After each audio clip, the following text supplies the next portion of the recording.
नमस्कार मेरे प्यारे साथियों, मैं मनीष कुमार आप लोग को स्वागत करता हूं अपना यूट्यूब चैनल जीएस एनालिसिस पे। आज हम लोग चर्चा करने जा रहे हैं शोषण के विरुद्ध अधिकार। शोषण का विरुद्ध अधिकार आर्टिकल 23 और 24। ठीक है, आर्टिकल 23 और 24 भाग 3। क्या भाग 3 फंडामेंटल राइट, मेरा मौलिक अधिकार है। इसके पहले हम लोग चर्चा कर चुके हैं 12 से 18 तक एक वीडियो में, फिर 19 से लेकर 22 तक एक वीडियो में। आज हम लोग चर्चा करेंगे आर्टिकल 23 से 24। ठीक है, आर्टिकल 23 से 24 चर्चा करेंगे, फिर 25 से 28 करेंगे और फिर 28 से 31 करेंगे।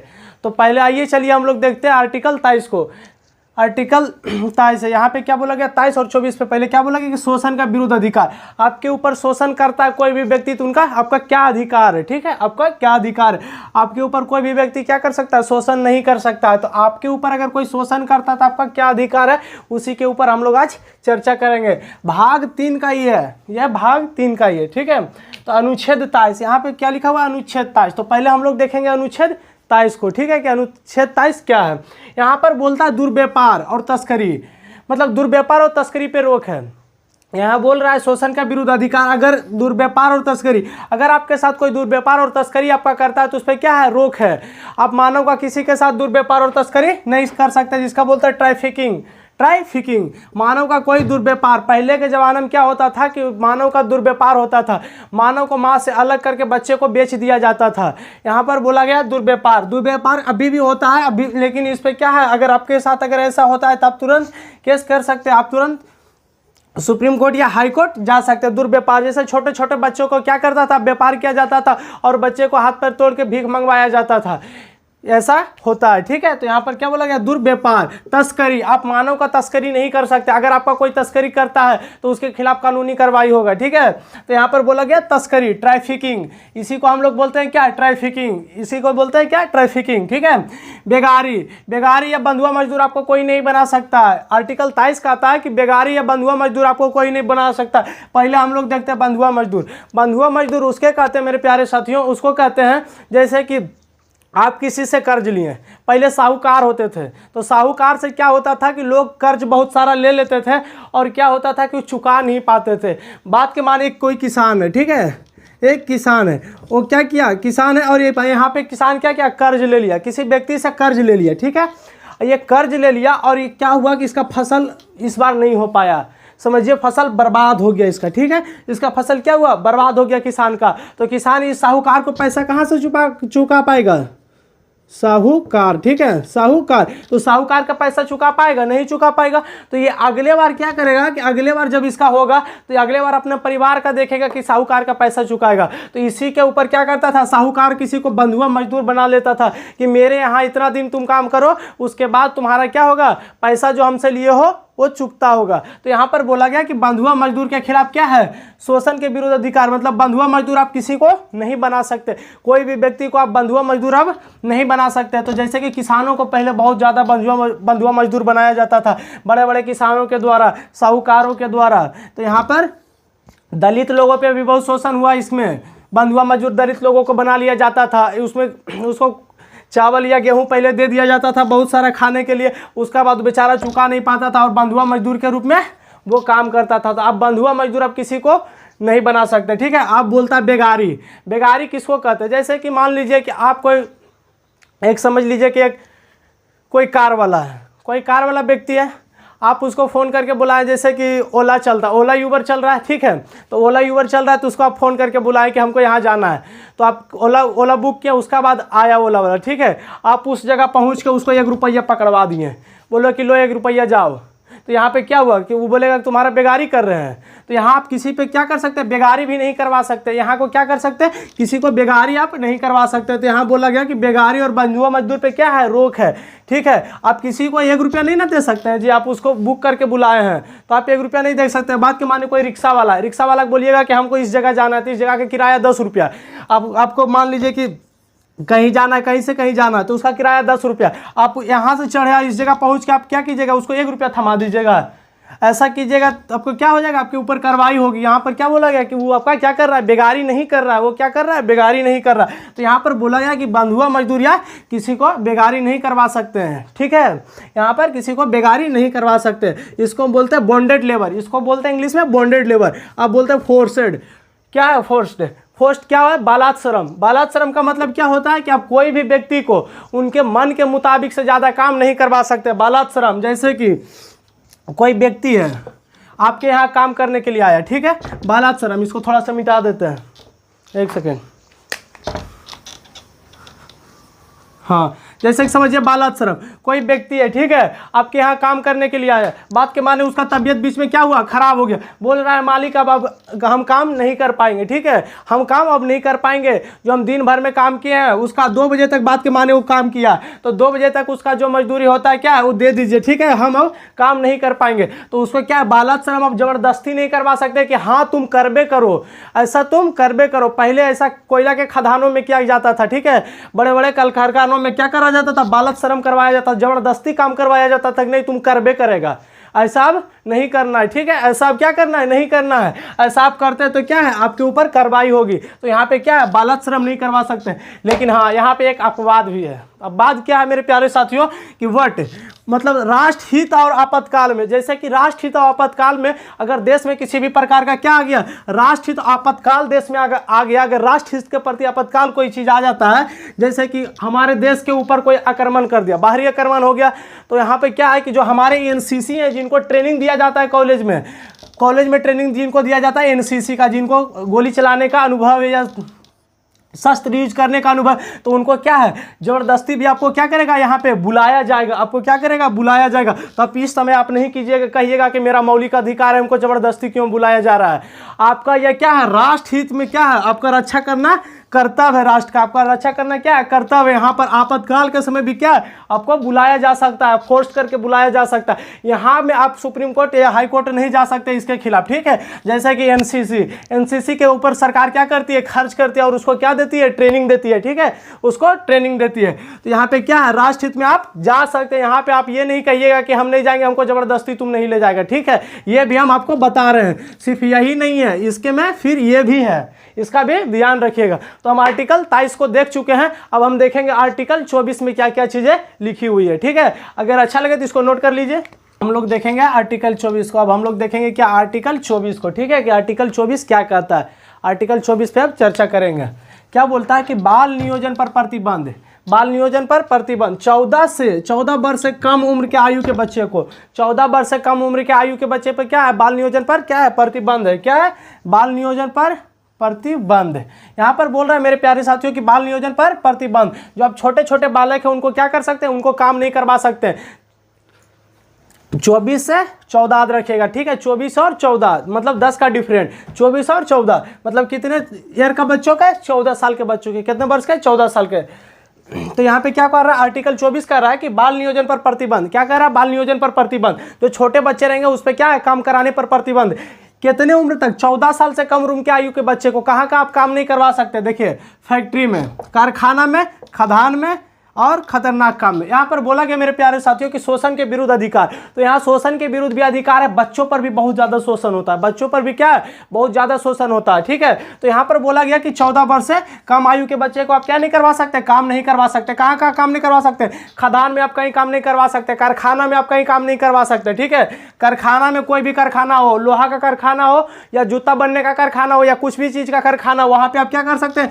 14 वर्ष से कम उम्र के बच्चों को क्या कर सकते हो? फैक्ट्री में काम नहीं करवा सकते, ठीक है।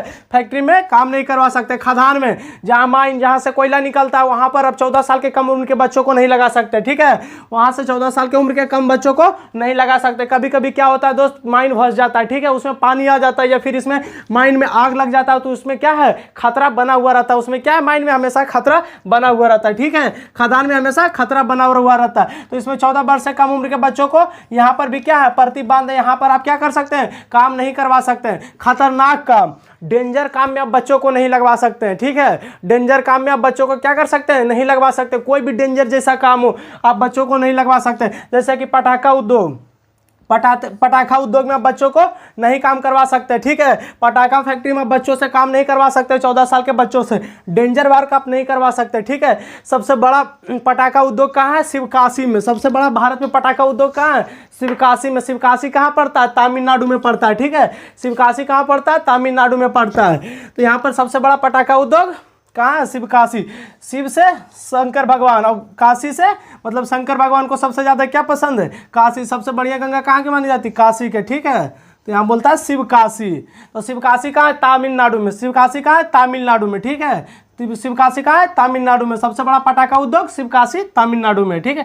तो यहाँ पे क्या है कि आप बच्चों से खतरनाक काम नहीं करवा सकते। तो हम शोषण के विरुद्ध अधिकार देख चुके हैं कि शोषण के विरुद्ध हम किसको किसको काम नहीं करवा सकते और कौन स्थिति में नहीं करवा सकते, ठीक है। तो यहाँ पर क्या बोला गया? शोषण के विरुद्ध अधिकार, आर्टिकल 23 से 24 में। अब समझ चुके होंगे। अब इस पे छोटा सा बच्चा पे आप कभी अत्याचार नहीं कीजिएगा, नहीं तो आपको जेल हो जाएगी 14 से कम उम्र के बच्चों पर, ठीक है। तो यहाँ पे ये अब हम मिटाते हैं। अब हम लोग चर्चा करेंगे आर्टिकल 25 पे। अब हम लोग चर्चा कर रहे हैं आर्टिकल 25 पे। अब हम लोग देख रहे हैं आर्टिकल 25 को, ठीक है। तो पहले हम देख लेते हैं धार्मिक एवं धार्मिक का स्वतंत्रता।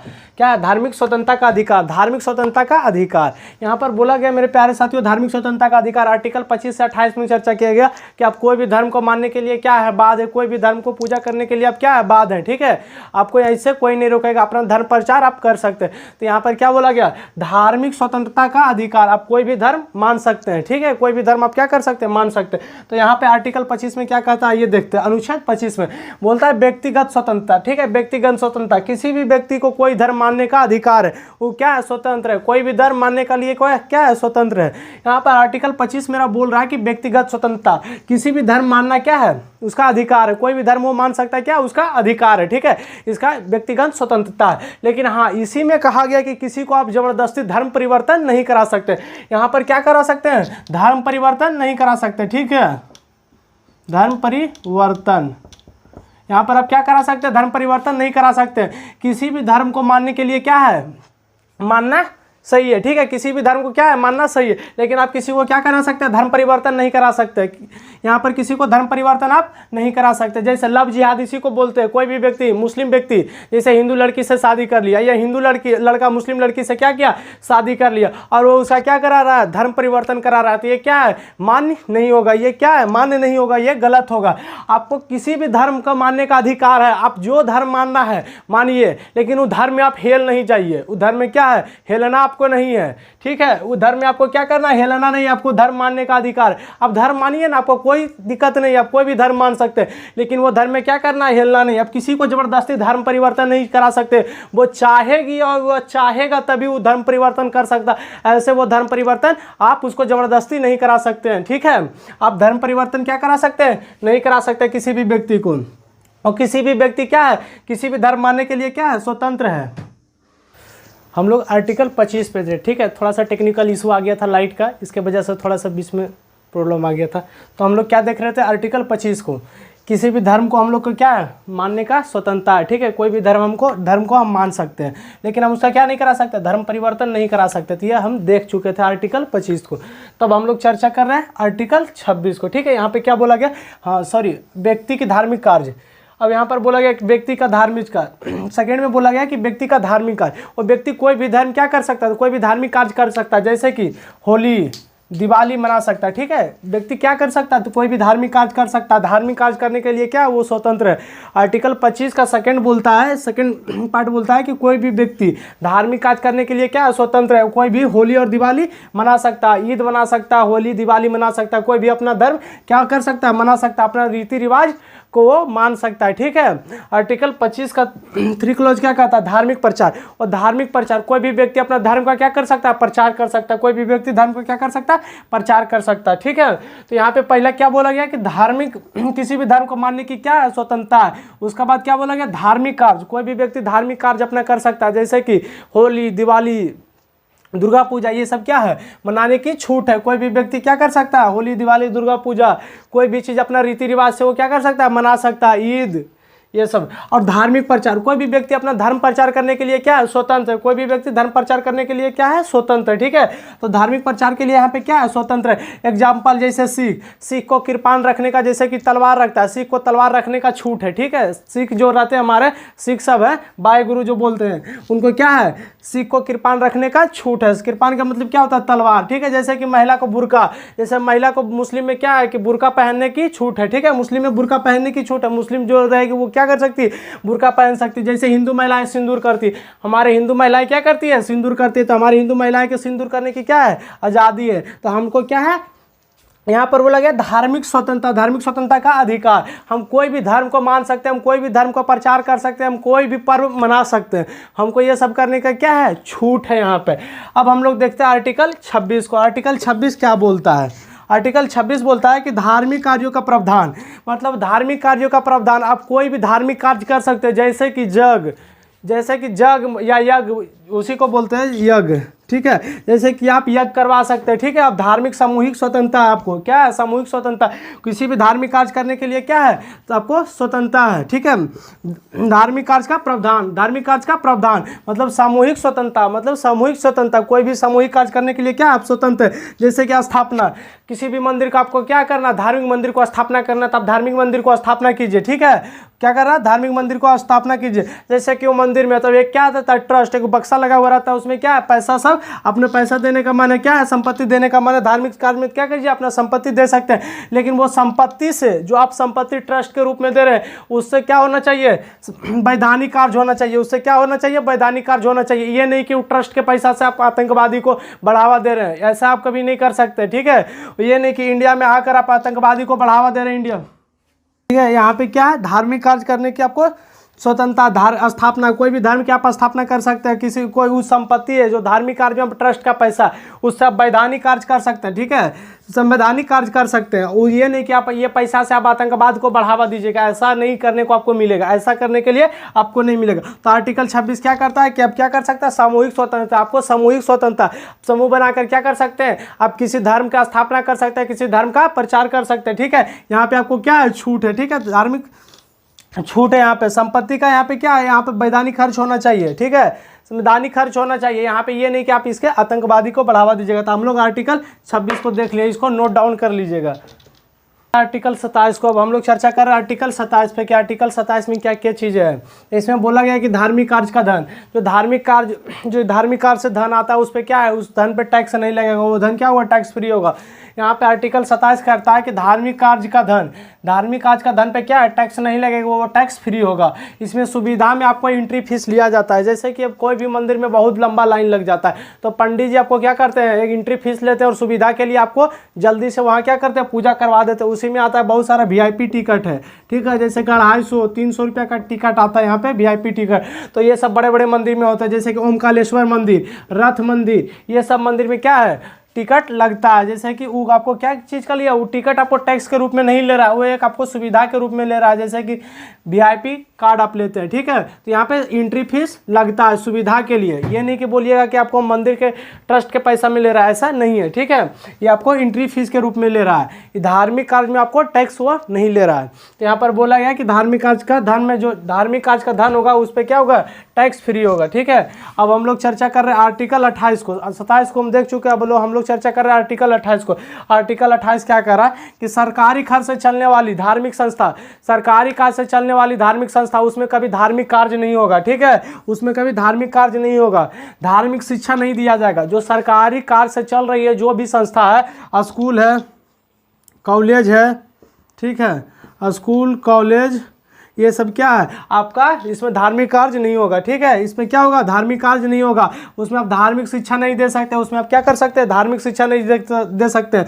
संस्था धर्म के कार्य के लिए बाध्य नहीं है। वो जो संस्था होगी जो सरकारी फंड से चल रही होगी उस क्या नहीं होगी, संस्था धार्मिक कार्य के लिए बाध्य नहीं होगी, उसमें कोई आप धर्म के कार्य नहीं कर सकते सरकारी पैसों से चलने वाली संस्था को। तो आर्टिकल 28 में ऐसा प्रावधान है। तो यहाँ पे हमको मेरा खत्म होता है धार्मिक स्वतंत्रता का अधिकार, धार्मिक स्वतंत्रता का अधिकार। इसमें हम देखें कि हमको कोई भी धर्म मानने की आज़ादी है, कोई भी धर्म को प्रचार करने की आज़ादी है, ठीक है, कोई भी पर्व हमको मानने की आज़ादी है। लेकिन आपको क्या है, सरकारी स्कूल में आप कभी नहीं धार्मिक कार्य कर सकते हैं, न धार्मिक शिक्षा दे सकते हैं, ना तो फिर क्या कर सकते हैं, धर्म कार्य के लिए, कोई धार्मिक कार्य के लिए उसको बाध्य बना सकते हैं आप, ऐसा आप नहीं कर सकते हैं, ठीक है। तो यहाँ पे मेरा क्या हुआ, आर्टिकल 27 और 28 खत्म होता है। अब हम लोग देखेंगे इसके बाद आर्टिकल 29 और आर्टिकल 30 और आर्टिकल 31 में क्या क्या प्रावधान है। तो चलिए इसको नोट डाउन कर लीजिए। इसमें मेरे प्यारे साथियों आर्टिकल 29 और 30 हम बाद में चर्चा करेंगे, क्योंकि सिस्टम में बार बार टेक्निकल इशू आ रहा है। इसके वजह से हम 29 और 30 को इसमें चर्चा नहीं कर सकते। अगले पार्ट में हम 29 और 30 को चर्चा करेंगे, ठीक है। तो इसमें थोड़ा सा टेक्निकल इशू आ रहा है बार बार वीडियो में बनाने में, तो इसमें क्या हम इसको अगले वीडियो में चर्चा करेंगे इसके बारे में। तो अगर वीडियो अच्छा लगा तो लाइक करें, शेयर करें और कमेंट करें, और मेरा बेल आइकन दबा लें, क्योंकि नया वीडियो आएगा उसका नोटिफिकेशन आपको मिलता रहे। Thank you.